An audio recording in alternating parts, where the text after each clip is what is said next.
Welcome back, Bobcats. I'm Alex. And I'm Kate.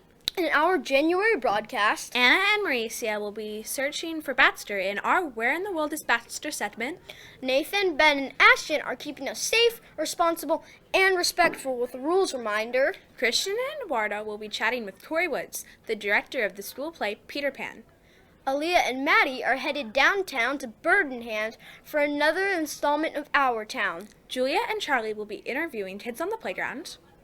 And Isabel and Ashton will be sharing what they learned about Chinese New Year. So Alex, how has your 2020 gone so far? Great. What about you? Pretty good. Have you made a New Year's resolution yet? Mine is to help my mom around the house more. Nice. By the way, did you know Chinese New Year's celebration began last week and that it lasts for 23 days? I didn't, but I do know that the Chinese New Year is a Lunar New Year, which means it's based on the phases of the moon. Last year, it was celebrated on February 5th. Our New Year is always on January 1st, but this year the Chinese New Year begins on January 25th. You know, the Chinese New Year is celebrated differently than our New Year. I know. Let's go see what Ashton and Isabel have found out about this festive and interesting holiday. Hello, Bobcats. Can you believe it's already Chinese New Year? China is right here in Asia. Chinese New Year is also known as the Spring Festival because it is a holiday when people celebrate spring, which is a time of new beginnings and of planting crops. Not only that, this year we are celebrating the Year of the Rat. If you were born in 2008, you were born in the Year of the Rat. In the Chinese zodiac, the rat is loyal, alert, and observant. Hey, Nathan was born in 2008. That sounds just like him. Another fun fact about Chinese New Year is that children are given lucky money in red envelopes. It symbolizes the transfer of fortune from adults to kids. I didn't know that, but did you know in China it is the year 4714? Also, people who celebrate Chinese New Year traditionally have fireworks and set off firecrackers to chase away mythical monsters and bad luck. That's interesting. I know that red is an important color during the Chinese New Year. People hang up red lanterns and other red decorations and buy new red clothes for good luck. That's fascinating. Well, our time is coming to a close, so Bobcat on and Shen Yu Kwa Lu, or Happy New Year. Welcome back to Child Christian. Today we're going to be interviewing Miss Corey. Come join us as we interview Miss Corey. Hi Corey, thanks for joining us. Of course, I'm happy to be here.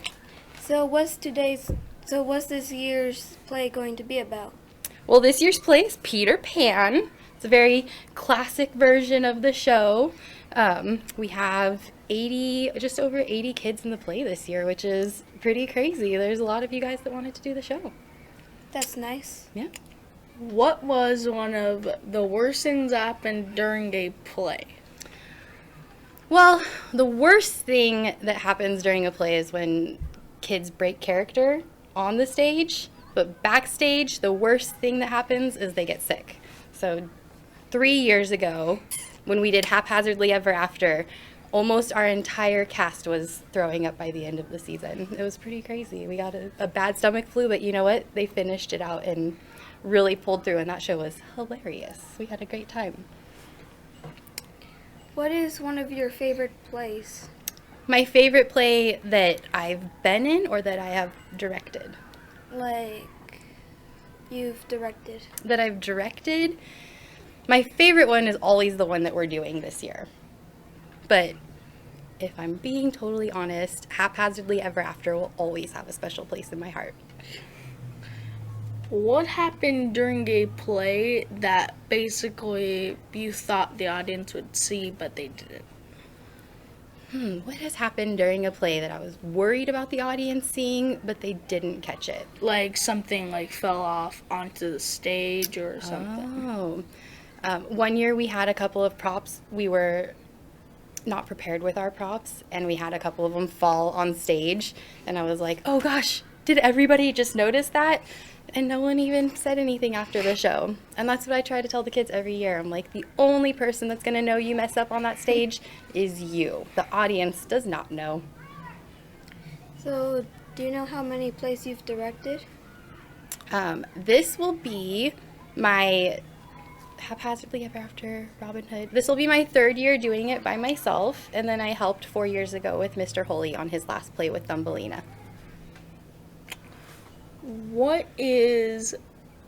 How many times have there been, can you count how many times there have been mess ups during a play?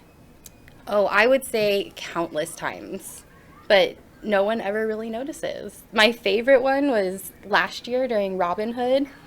The sheriff got hit with an arrow that he wasn't supposed to get hit with, and he tried to stay in character, Cole Hanna, and he tried to stay in character, but he laughed just a little bit, and it's still probably one of my favorite memories from the play because it was so funny. Everybody in the cast saw it backstage and we were all laughing, and he was trying to stay in character, and even the audience saw him break a little bit, but it was just such a funny little gag bit in there that wasn't supposed to happen but did and made the show. What plays have you been in? What plays have I been in? Well, I had been acting through my entire childhood. I started acting when I was in about kindergarten, and then I didn't stop acting until they closed Chico City Light Opera House when I was about 14 or 15. So I've been in a lot of plays. My favorite one was A Christmas Carol, though, because we got to headbang. You know what that is? Yeah. Like rock and roll. We got to do that in the play, and that was really cool. And I did it with a broken leg, which was really crazy. Well, thank you, Corey, for joining us. Of course, anytime. Remember, Bobcat on. Right? Well, can I tell everyone, remind everyone to come see the play? Yeah. Is that okay? Cut! So Okay, I'm going to... we're just going to continue. Okay, Right? let's just You want to just pick up your... redo the ending. We'll do this. We go. Yeah, okay. Take 2. Thank you, Corey, for joining us on KSSB. Of course, and I hope you guys join us at the theater. It's January 30th, 31st, and February 1st at CFA. Remember, Bobcat on. Yo, what's good, Bobcats? Guess who finally decided to follow the rules this month? Nathan! This month we are checking out the snack area. The snack area is where Bobcats eat their snacks at recess. It is a great area to enjoy a delicious snack. But there are some rules for the snack area. For example, eating your snack in the snack area is required. If you don't, then rats and critters could come to our school, and we don't want that. Some people break these rules, and our job is to prevent them from breaking the rules. Hey, look, a trail of Cheez-Its. Maybe we should follow them.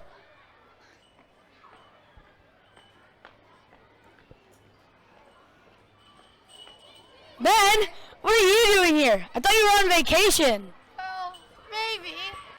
Ben, we have seen and heard enough. You have to stop breaking these rules to prevent our school and keep it clean. Ben's going to be in a lot of trouble, and you will too if you don't keep your snack in the snack area. So Ben, where do you eat snack? In the snack area. Well, that wraps up our segment this month. Remember, always eat your snack in the snack area. And Bobcat on! Hi, I'm Leah. And I'm Madison. Welcome back to our town. Today we're at Bird in Hand to find out more about this amazing toy store. It's been here in Chico since 1981. That's 39 years. You can find all kinds of fun things here, from toys to games or books to puzzles. Not only that, they also have souvenirs, clothing, calendars, candles, you name it. Let's go meet the owners. Hi, we're here with... Thad wins ends. So what made you open Bird in Hand? Well, Bird in Hand started with my mother and father-in-law, and what they did is they actually were doing a screen printing business, making posters and t-shirts and all kinds of other things like that, and they realized that a lot of people wanted to get the posters and the t-shirts from events that they had printed these for. So they started offering t-shirts and posters for sale from these events, And then they realized that there were other neat things that people in Chico would have want or need for that weren't available anywhere else. So they brought in some fun things like yo-yos. So they brought in some things like that, some kites, and started, and that evolved into a few little games and things of that nature. And then as all of the fun stuff that they started bringing in that wasn't being sold elsewhere kept becoming more and more popular, the store Bird in Hand really took on a life of its own. That's interesting. What's the most popular item that you sell or have sold? The most popular, probably the one that we have the most fun with, yo-yos still. Wow. What is your favorite thing to sell in the store? Still probably yo-yos. So we really have a good time with that, and the store gives us a means to do a lot of things with yo-yos that are just such good, clean fun that everyone can participate in, from very young kids to adults and everyone in between. So that's probably the one that we really have so much fun with. I know you're famous for your yo-yo museum. Can you teach us a few tricks? We can certainly try. Do we need to go get some yo-yos for you? Yes? All right. Okay, now we've got some yo-yos. Let's see some tricks. Okay, we can start off with some basics. So, sleeper, to rock the baby. Eiffel Tower. And then they can get a little bit more challenging.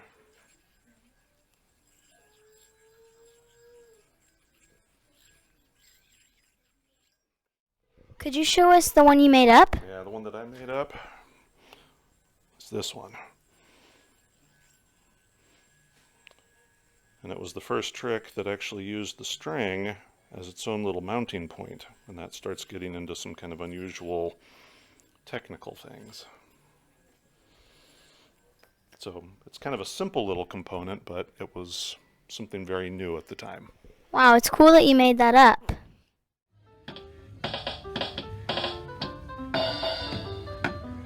Bird in Hand is a great place to visit in our town. Their yo-yo museum is incredible, and they have some really fun toys and puzzles. Thanks for watching Our Town. Welcome back to Where in the World is Baxter? I'm Mauricia. And I'm Anna. Thanks to everyone who submitted their guesses about where Baxter was in December. Last month, Baxter was at the South Pole. We've been trying to find where Baxter will be for the start of the new year. Can you help us find him? Hey, I got a telegram from Baxter. What's a telegram? It's an old-fashioned text. Anyway, it says, Ni hao, I'm here to have a traditional start of the new year. Where do you think he can do that? I don't know, but it sounds like an amazing adventure. If you think you know where Baxter is, write your name, room number, and where you think Baxter is, then turn it in to Miss Schoenthaler in room 30 by lunch.